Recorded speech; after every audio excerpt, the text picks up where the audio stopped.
अखलाक से रिबन कटा था। अखलाक के बाद पहलू खान हो, जुनैद हो और तबरेज़ हो, इस तरह के तमाम मामले बार बार सामने आते हैं। आखिर मुसलमान किस तरीके से हत्या क्यों की जाती है? देखिए, मुसलमान जो है हाँ वो पता नहीं इंसानियत की किस मिट्टी से बना है जी। हमारी समझ से बाहर है। आज वैसे तो हमारे देश में इंसानियत की बात की जाती है, पर फिर भी उसको धर्मों में आंका जाता है। इंसानियत से बड़ा कोई धर्म नहीं होता, रोज किताबों में पढ़ाया जाता है। बड़े बड़े उपदेश देने वाले लोग ये बोलते हैं कि इंसानियत सबसे बड़ा धर्म है, आदमी को टीके पे और टोपी पे नहीं आंकना चाहिए, पर उसके बावजूद हमारे देश में ऐसी लिंचिंग के मामले होते हैं, बड़े शर्मसार हैं। मैं आपको बताऊं, आज पूरी दिल्ली में, मैं को दिल्ली का पता है, मुंबई का पता है, ऐसे कई इलाके पता है मुझे जहाँ तक मेरी पहुँच है, जहाँ तक मैं पहुँच पाया लोगों तक, कि कितने सारे ऐसे लोगों ने, आज आपको पता होगा कि महामारी के दौरान मुसलमानों ने ऑक्सीजन के लंगर लगाए, पूरा दरियागंज इसका गवाह है। आप वहाँ पे जाओ मोती महल रेस्टोरेंट पे, आज भी आप अगर वहाँ जाओगे अपना खाली सिलेंडर लेकर के, तो वो आपका धर्म नहीं पूछेंगे। उन लोगों ने जो इतना प्यार बनाया था लोगों ने, दोबारा उस प्यार कईयों को हजम नहीं हुआ। ये जो एक साजिश है, मैं आपको बता रहा हूँ, क्योंकि हिंदू मुस्लिम की जो एकता है वो दोबारा बनने लग गई थी। ये महामारी के दौरान जो मुसलमानों ने अपनी सेवा लगाई थी, हिंदुओं ने अपनी सेवा लगाई थी, बहुत सारे हिंदुओं के द्वारा मुसलमानों की मदद हुई थी, बहुत सारे मुसलमानों के द्वारा हिंदुओं की मदद हुई थी। ये शायद कुछ हमारे समाज में नफरत फैलाने वालों को हजम नहीं हुआ और उनको ये लगा यार ये तो भाईचारा जो हमने इतने समय से खराब कर रखा है, ये साला बन कैसे रहा, इस भाईचारे को तो निकलना चाहिए, इसे तो खत्म करना चाहिए। फिर उसके लिए एक बंदा चूज किया, एक ऐसा आदमी जो हट्टा खट्टा हो, जिसकी एक समाज में इज्जत हो, समाज में उसकी पकड़ हो, और वो फिर आसिफ का बंदा इनको मिला और इन्होंने उसकी पकड़ के लिंचिंग कर दी। आज सही मायने में मैं एक छोटी सी बात कहता हूँ, ये लिंचिंग और इस महामारी के दौरान जहाँ पे सरकार कहती 2 गज दूरी, मास्क है जरूरी, उस महामारी के दौरान 15-15 आदमी एक आदमी को मिल करके मारते हैं, तो आप कैसे कह सकते हो कि हमारा समाज एकजुट हो रहा है? आज हमारे समाज को एकजुट अगर कोई करने से रोक रहा है, तो वो कुछ ऐसी गद्दी पे बैठे लोग हैं जो चाहते ही नहीं है कि हिंदू और मुस्लिम का भाईचारा बन सके। उस भाईचारे में जब जब प्रेम भावना पैदा होती है, जब जब इंसानियत का तड़का लगता है, ये आकर के अपनी मिर्ची लगा देते हैं, उस तड़के को बिल्कुल खराब कर देते हैं और समाज में एक ऐसी बदबू फैलती है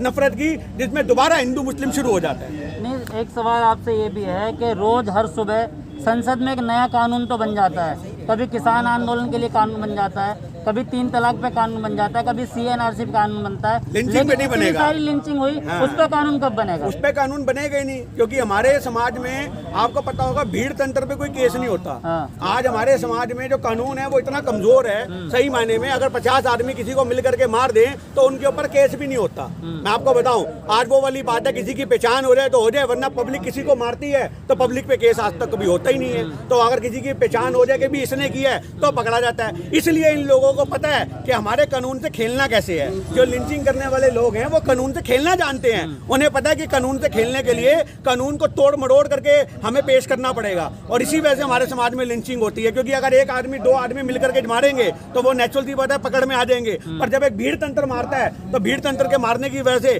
कभी भी मुकदमे नहीं हो पाते। आज 6 आदमी जरूर पकड़े गए हैं, मेरी बात समझ रहे हो बात, क्योंकि आज उसके ऊपर बहुत ज्यादा लोगों ने एक मुद्दा गर्म किया, उस मुद्दे को इतना बड़ा बनाया, समाज में लोगों ने आवाज उठाई, तो आज फिर भी उस पर 6 आदमियों पे कार्रवाई हुई है। पर बहुत जल्द हम उम्मीद करते हैं कि 8 आदमी भी पकड़े जाएंगे और आम जनता को भी एक राहत मिलेगी और समाज में ऐसी जो नफरत बांटी जा रही है उसका खात्मा होगा। लोग तो समर्थन कर रहे हैं, लेकिन उनके गुर्जर समाज समर्थन में उतर गया है। देखिए, गुज्जर हो, जाट हो, हिंदू हो, मुस्लिम हो, आपने देखा हमारे देश में समर्थन करने वाले किसी एक जात के नहीं होते। समर्थन करने वाले निश्चिता के जात के होते हैं, उनके अंदर निश्चिता का खून होता है समर्थन करने वाला का।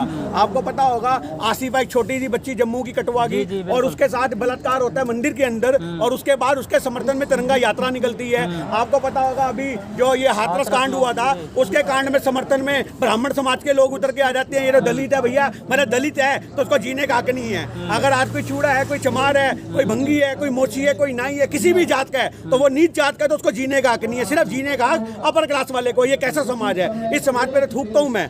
आज सही मायने में अगर ये बोलते हैं कि भैया हमारे समाज में गुज्जर सपोर्ट कर रहे हैं, जाट सपोर्ट कर रहे हैं, मुसलमान सपोर्ट कर रहे हैं, सरदार सपोर्ट कर रहे हैं, तो वो अपनी कौम के ऊपर, अपनी जात के ऊपर प्रश्न चिन्ह खड़ा कर रहे हैं ऐसे लोगों को सपोर्ट करके। आज तिरंगा यात्रा निकलती है, कुलदीप सेंगर जी को आपने देखा रेप किया, लड़की का परिवार मरवा दिया, लड़की का वकील मरवा दिया, पूरा परिवार, लड़की को भी जला दिया एंड में। उसके बावजूद भी लोग कुलदीप सेंगर के समर्थन में खड़े हो गए। आप ये बात बताइए चाहिए। हमारे देश में ऐसे नीच लोग जो बेटी को सुरक्षा नहीं दे सकते और बेटी बचाओ बेटी पढ़ाओ का नारा लगाते हैं, ऐसे लोगों से उम्मीद करोगे कि वो लिंचिंग को रोकेंगे? आज हमारे समाज में लिंचिंग एक सिस्टम बन चुका है नफरत को उजागर करने का। ऐसे लिंचिंग के कितने मामले हमने वीडियो में देखते हैं। कभी मुसलमान की दाढ़ी नोच ली जाती है।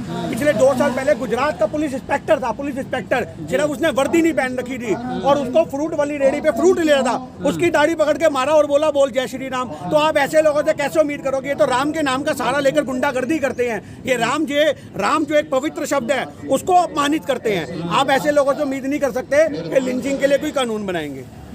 एक और मामला आ रहा है उत्तर प्रदेश से, उन्नाव जिले के ये बांगबर थाना क्षेत्र का, जहाँ सब्जी बेचने वाले फैसल नाम के युवक को बिल्कुल पुलिस इतने बुरे तरीके से मारती है कि उसका आखिर में इंतकाल भी हो गया। मेरे पास फोटो भी है उस बंदे की, इसकी आप बात कर रहे हो, फैजल की फोटो भी है। आज मैं बताऊं आपको, हमारे समाज में ऐसे लोग जो ये काम करते हैं उनको पुलिस वालों का समर्थन मिल जाता है, और जब पुलिस वाली हमारे समाज के अंदर इस तरीके से काम करेंगे तो देश कैसे चलेगा? आप ये बात बताइए। आज उस लड़के को मारा गया सिर्फ इसलिए कि लॉकडाउन में सब्जी बेच रहा है। ये है उस बंदे की फोटो, देखिए, ये है जिस लड़के को मारा गया है फैजल को, ये है वो लड़का, देखिए कैसे मार दिया गया है। और उसके बाद पब्लिक भी इसके साथ में खड़ी हुई है, पब्लिक ने भी सपोर्ट किया। इसे बंदे को क्यों मारा गया है? मतलब सब्जी बेचने वाले गरीब आदमी को आप लोग मार दोगे?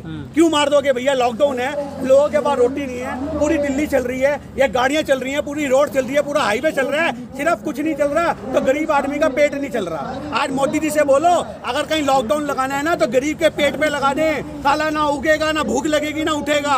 अगर भूख पे लॉकडाउन लगा सकते हैं तो इस समाज में लॉकडाउन की जरूरत है, वरना ये लॉकडाउन के सहारे, ये भी एक लिंचिंग है पुलिस वालों के द्वारा फैजल की, ये लिंचिंग है, सरासर लिंचिंग है। एक लड़के को उठाओ, सब्जी बेच रहा, मारो। इतना मारोगे सब्जी बेचने पे?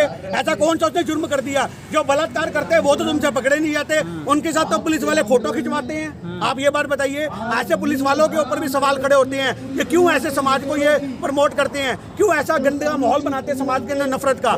आज फैजल एक अकेला नहीं मरा, आज ये गरीबी की मौत हुई है, ये गरीबी का मर्डर हुआ है। ये खाली फैजल का मर्डर नहीं हुआ, ये गरीबी का मर्डर हुआ है। तो मैं यही बात कहना चाहता हूँ कि हमारे समाज जब तक एकजुट नहीं होगा, खाली सोशल मीडिया पे हमें सुनने वाले भी ताली बजा के चुप घरों में बैठ जाते हैं, आई सपोर्ट लिखते हैं। जमीन पे उतरने की जरूरत है, जमीन पे उतरने के लिए आज हम लोगों को अगर जमीन पे सपोर्ट मिले तो हम लोगों की ईंट से ईंट बजा देंगे। मेरी बात समझ रहे हो? आखिर उन पुलिस को कहाँ से इतनी हिम्मत मिल रही है कि वो इस तरह के रवैये को अपना रहे हैं? देखिए, मुसलमानों को पीटने के लिए पुलिस को सपोर्ट की जरूरत ही नहीं पड़ती। अच्छा, आज हमारे समाज में किसी भी मुसलमान को उठाते हैं, आपको बता दूं, बाड़ा हिंदू रो, दिल्ली का बाड़ा हिंदू रो, यहाँ हमारे मुस्लिम भाइयों ने सेवा लगा रखी थी ऑक्सीजन की। पुलिस वाले आए, सिलेंडर उठाए, जब्त कर लिए बिना पूछे, और उसके बाद उनको बोला कि तुम्हारे को इतना मारेंगे अगर आपके पास सिलेंडर लगाए, जबकि वो पूरा मुस्लिम एरिया है। तब भी पुलिस वालों की दादागिरी देखो, क्योंकि उनको पता है कोई तो है ना पीछे सपोर्ट करने वाला। आज मैं आपको बता दूं, पूरी दिल्ली खुलती है ना, आप चले जाओ बड़ा हिंदू राव में निष्पक्ष जांच करने के लिए, वहाँ पे सुबह 8 बजे दुकान खुलती है, 10 बजे बंद। उसके बाद कोई दवाई की दुकान, कोई फलाने की दुकान, ढिमकने की दुकान, कोई दुकान नहीं खुलती सिवाय केमिस्ट के। घर के बाहर बिल्कुल पुलिसों के पहरे लगे रहते हैं, जबकि हमारी गलियों में आओ, आप दिल्ली की बाकी गलियों में जाओ, सारी दिल्ली खुली रहती है। रात के 10-10 बजे तक सब्जी वाले खड़े हैं, परचून वाले खुले हैं, और उस एरिया में ये निष्पक्ष और दोगला पक्ष क्यों? आज लॉकडाउन सिर्फ उस मुस्लिम एरिया में इस तरीके से लॉकडाउन लगा दिया और बाकी दिल्ली में लॉकडाउन खोल दिया। ये क्या तरीका बनता है? अगर आप कहीं पे पॉलिसी बना रहे हो तो वो नीति सारी दिल्ली में एक जैसी होगी ना। ये 2 घंटे के लिए वहाँ लॉकडाउन सिर्फ नहीं रहेगा, बाकी हर समय लॉकडाउन रहेगा। मतलब अगर आप बाड़ा हिंदू राव में रहने वाले हो, अगर आप 12 बजे आटा लेने जाओगे तो आपको आटा नहीं मिलेगा, परचून की दुकानें भी बंद हैं। पर अगर आप दिल्ली की दूसरी गलियों में जाओगे तो रात को 10 बजे भी मिलेगा। ये दोहरी रणनीति हमारे देश को बर्बाद कर रही है। आज ये मुसलमानों को बर्बाद करने के चक्कर में ये हिंदुओं के, ईसाइयों के, सिखों के, सबके अगेंस्ट खड़े हो चुके हैं। एक 18% वाली कौम को खराब करने के चक्कर में 80% देश की आबादी भुगत रही है। ये लोगों को समझने की जरूरत है। सरदार जी, क्या मुस्लिम होना इस देश में गुनाह है? जो सारी चीजें मतलब मुस्लिम के पीछे पड़ी हुई हैं, सारी लिंचिंग मुस्लिम की। आप ये बात बताइए, जिस देश में APJ कलाम जैसे आदमी को जिहादी कह दिया जाए, उस देश में आप उम्मीद करोगे कि बाकी मुस्लिम सेफ हैं? अरे ये तो अपने आप में आपके ऊपर एक सवाल है, प्रश्न चिन्ह है। एक ऐसे आदमी को जिसको दुनिया सलूट मारती है, विश्व में उनका डंका बोला अपने टाइम में, उस APJ कलाम जैसे आदमी को इनके जो ये गेहूं में कपड़े पहन करके, हाँ जो भी आपने नाम लिया है, ऐसे साधु संत जो है उनको जिहादी कह देते हैं। उस देश में आप उम्मीद करते हो कि हमारे देश में मुस्लिम सुरक्षित होंगे? हमारे देश में सिर्फ सुरक्षित कौन है? जो इनका समर्थन करता है, जो आरएसएस का समर्थन करता है, जो बीजेपी का समर्थन करता है, वो उनके संरक्षण का हिस्सा बन जाता है, बाकी सब उनके विरोधी बन जाते हैं। चलिए। आज ये चीज समझने की जरूरत है। बहुत बहुत शुक्रिया। ठीक।